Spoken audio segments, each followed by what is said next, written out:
আসসালামু আলাইকুম রহমতুল্লাহ। আমরা জেদ্দা থেকে মক্কার উদ্দেশ্যে রওনা হয়েছি। জেদ্দা চ্যাপ্টার আজকেই ক্লোজ করছি। মক্কায় গিয়ে হোটেলে উঠবো। জেদ্দা থেকে মক্কা এই সড়ক পথ যেন শুধু একটি যাত্রা নয়, এটি একটি আত্মিক আহ্বান, এক পবিত্র গন্তব্যের পথে চলা। আর এই পথ ধরে প্রতিদিন লাখ লাখ মানুষ এগিয়ে চলেন, অন্তরে নিয়ে ভালোবাসা, শ্রদ্ধা আর বিশ্বাস।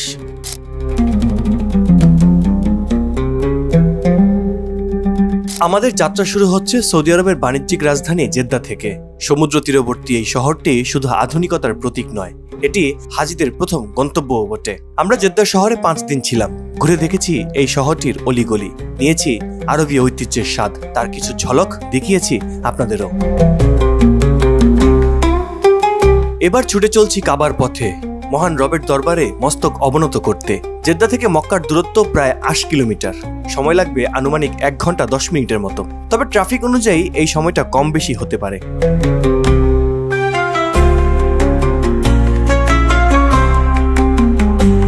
কাবার পথে যাচ্ছি। যাত্রাপথে আমাদের ট্যাক্সিতে ফুয়েল নিতে হবে, একটা পাম্পে থামলো। এই রাস্তাটি অত্যন্ত পরিচ্ছন্ন, প্রশস্ত এবং দৃষ্টিনন্দন। পথের দুই পাশে মাঝে মাঝে দেখা যায় মরুভূমির সৌন্দর্য, দূরের পাহাড়, আর মাঝে মাঝে উকি দেয় কিছু সবুজ। যারা হজ বা উমরা পালনের জন্য আসেন তাদের জন্য এই যাত্রার একটি গুরুত্বপূর্ণ অংশ হলো এহরাম বাঁধা। জেদ্দা থেকে যারা আসছেন তাদের মিকাত হলো আল জুফা বা বিমানবন্দরের আশেপাশে নির্ধারিত স্থান। তবে উমরার উদ্দেশ্যে আসলে বাংলাদেশ থেকে এহরাম পরে আসা উত্তম। আমরা জেদ্দা থেকে রওনা করে প্রথমে হোটেলে উঠব, তারপর মক্কার আয়েশা মসজিদ থেকে এহরাম বেঁধে উমরা করতে যাব। জেদ্দা থেকে মক্কা যাচ্ছি।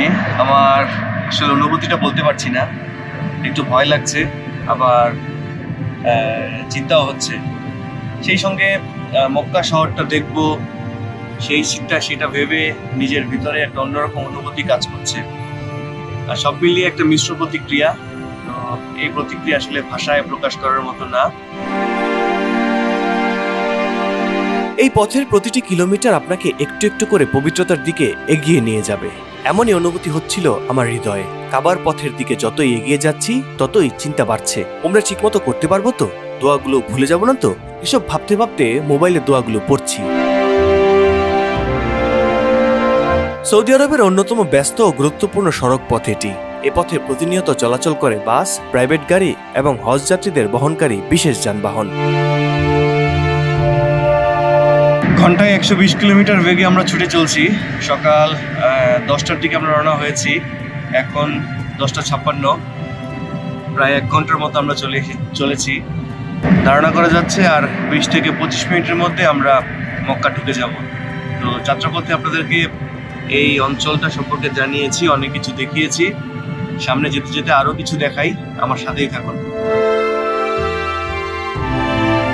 চলতে চলতে আমরা যাত্রার প্রায় শেষ দিকে। দূর থেকে পাহাড় ঘেরা পবিত্র মক্কা শহর দেখা যাচ্ছে। হৃদয়ের ভেতর এক অনির্বচনীয় আবেগ খেলা করছিল। এই পথে শুধুমাত্র মুসলমানদের প্রবেশের অনুমতি আছে, নন মুসলিমদের জন্য অন্য পথ। যদিও মক্কায় নন মুসলিমরা আসেন না, তবে অন্য পথ ব্যবহার করে তায়েফে যান। আলহামদুলিল্লাহ, মক্কাতে ঢুকে গেছি। আমি এখন আছি আর কিছুক্ষণ পরে এই গেটটা অতিক্রম করবো। আমাদের ড্রাইভারকে বললাম এখানে একটু রাখার জন্য। আমরা এই মক্কার পবিত্র মাটিতে দাঁড়িয়েছি।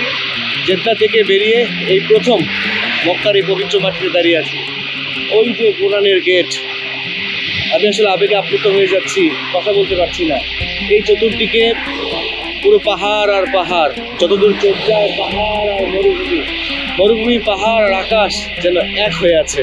সেই মক্কা শহরের মাটি স্পর্শ করে আমার নিজের মধ্যে একটা অন্যরকম ফিলিংস হচ্ছে, একটা অন্যরকম অনুভূতি হচ্ছে।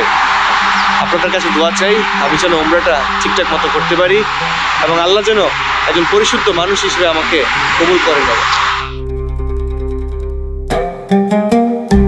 জেদ্দা থেকে মক্কার এই পথ যেন একজন মুসলমানের জীবনের দিক নির্দেশনা, আনুগত্য, ধৈর্য এবং আত্মসমর্পণের এক অনবদ্য প্রতীক। এই পথটা আবেগে ভরপুর। কিছুক্ষণ পরপরই মসজিদুল হারাম আর কাবাঘরের রোড সাইন দেয়া আছে। এটি যখনই চোখে পড়ছে তখনই মনে হয় আল্লাহ নূর ঝলমল করছে।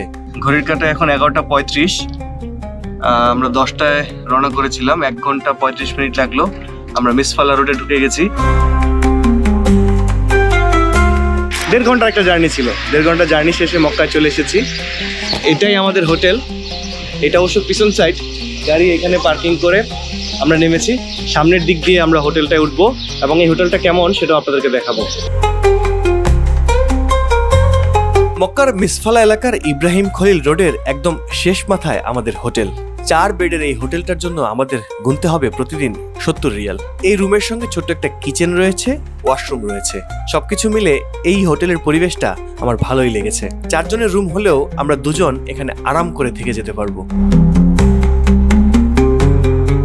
এই ছিল আমার আজকের ভিডিওতে। দেখা হবে নতুন কোনো ভিডিওতে। ততক্ষণ পর্যন্ত ভালো থাকবেন, সুস্থ থাকবেন। আল্লাহ হাফেজ, আসসালামু আলাইকুম।